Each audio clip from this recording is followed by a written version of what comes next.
We have to understand what it's really about, what is at stake of living your own life.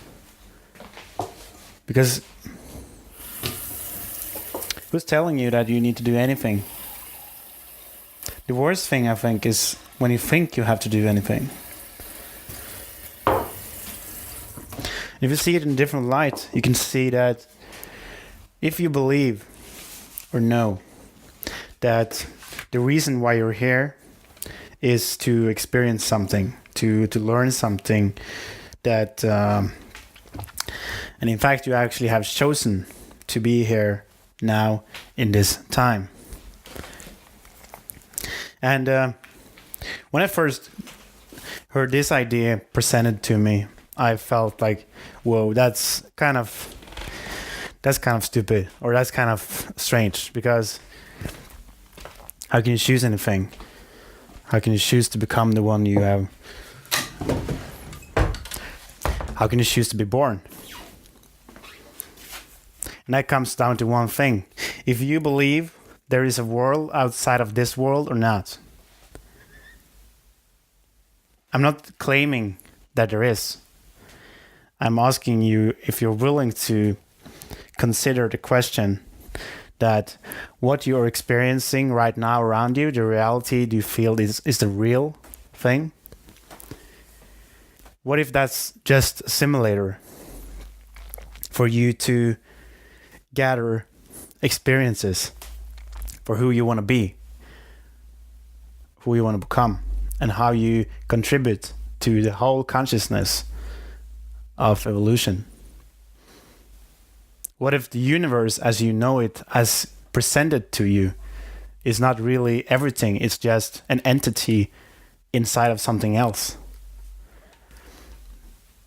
Then it suddenly make perfect sense, all the things you can hear from the spiritual teachings and how you're not your body, you're just experiencing life through your body, how you're not really dying, you're just moving on to something else.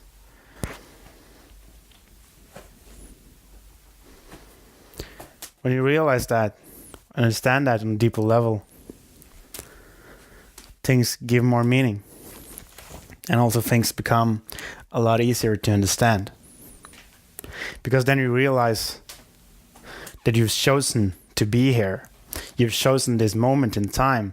Because time is the ultimate illusion. Time and matter, or if you believe in matter, time is only experienced inside of this simulator. Just as matter, the things you can knock, the solids that you can feel, or your skin on your body, it's just put together of a lot of molecules, atoms, things like that. You're actually 99% just nothing. And there's a force of consciousness just holding it together. And you're experiencing that. But you're not really this. You're just experiencing this moment. Holy shit. That puts things in perspective, right? Then you understand that time is only experienced inside of the simulator. Just as when you're living in the moment, when you're just forgetting about where you are, what you're doing, time doesn't exist. You don't experience time. Time only exists when you're bored, when you're working towards something, when you're waiting for someone, or when you're counting the years. When you're actually in your head thinking about the experience rather than the actual experience. Then it makes sense that outside of the simulator, you might not have the same unity of time. You might not have the same experience of time going by. And then it makes sense that you can choose, that you have this choice of going into this life, choosing this life, choosing your parents, choosing your brothers and sisters, choosing your location, because you chose by free will that you want to experience something. This might sound totally crazy,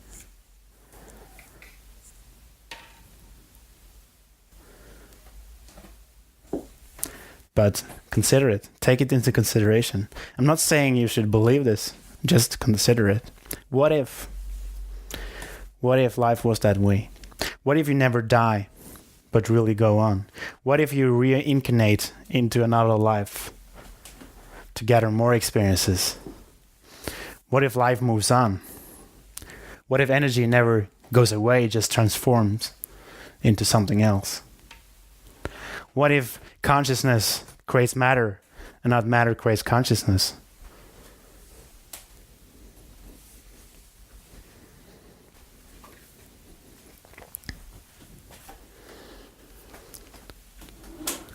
The question then is, what do you want? Why are you here? What do you want to do?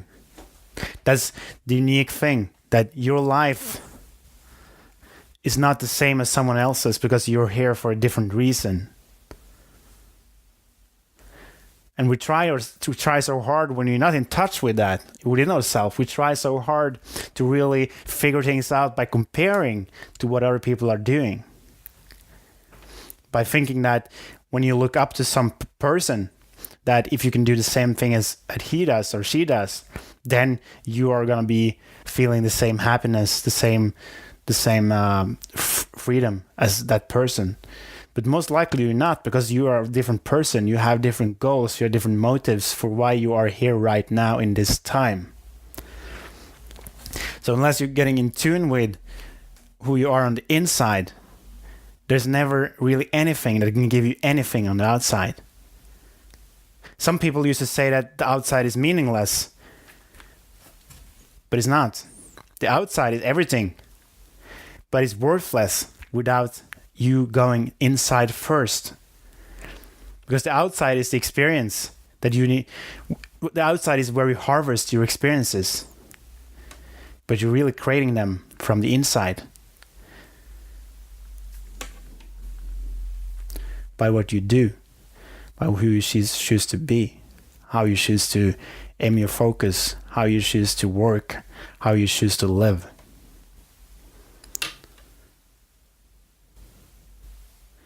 The funny thing is, when you're in touch with the inside, lives become easy. Lives become easy because you already know. You know your things. You know what you want to do. The answers are more obvious. It's a process of getting there, and it's always it's always going to be a process because you are here for the process. This is the journey. You can't sign up for the journey and half the way through just figure that you want to be at the end. It doesn't work that way. And being at the end doesn't really exist either, because being at the end is where you're always going to be. You are at the end right now. You just haven't figured it out. This is the end. And that's why it's the beginning. From moment to moment. Because the end is always here. And the beginning is always here, because this is the now. So if you're constantly thinking about how you're going to be 1 year from now, 2 years from now, 10 years from now, or tomorrow, you forget about being here. It's like you're trying to put your mind into the future and always living in the future, thinking about how it's going to be then. But then you never get to do anything to get there, because you always are there in your mind already. And you forget about being here right now. You forget about the experiences, the feelings and emotions that you have here right now, which are really the depth of who you are. You can't escape the now. We think that if you're into anything spiritual, you get to hear that, oh, you have to be in the now because that's where it's happened. Just focus being in the now. But what happens then? A really bad feeling comes up. You want to get rid of it, and then you escape to like a limbo effect, where you're like trying to be in the now. Wow, whoa, because everyone else is having a good time in the now, but you're not, because there's a bad feeling coming up. My friend, that bad feeling, that is the now. It's just a feeling that you need to go through to be able to be in the now, because the now is the now. And whatever feeling coming up in now is the one you have to go through to really come closer to yourself. is exactly the one feeling that you've been escaping all along. Exactly the one feeling that make you overeat, that make you become introvert, that make you escape being social, that make you want to watch a movie instead of talking, that make you not exercise, that may not move, not do the things you want to do, because that feeling is coming up, and you do everything in your power to distract yourself from it. And it's not easy, I know. But what you need to do is to go through that feeling, to open it up, to let it open and feel it and go through it. And the effect of it is that it's going to release itself. And then it's gone. And on the other side, there's an adventure. And that is the now. You can never escape the now. Have a nice day.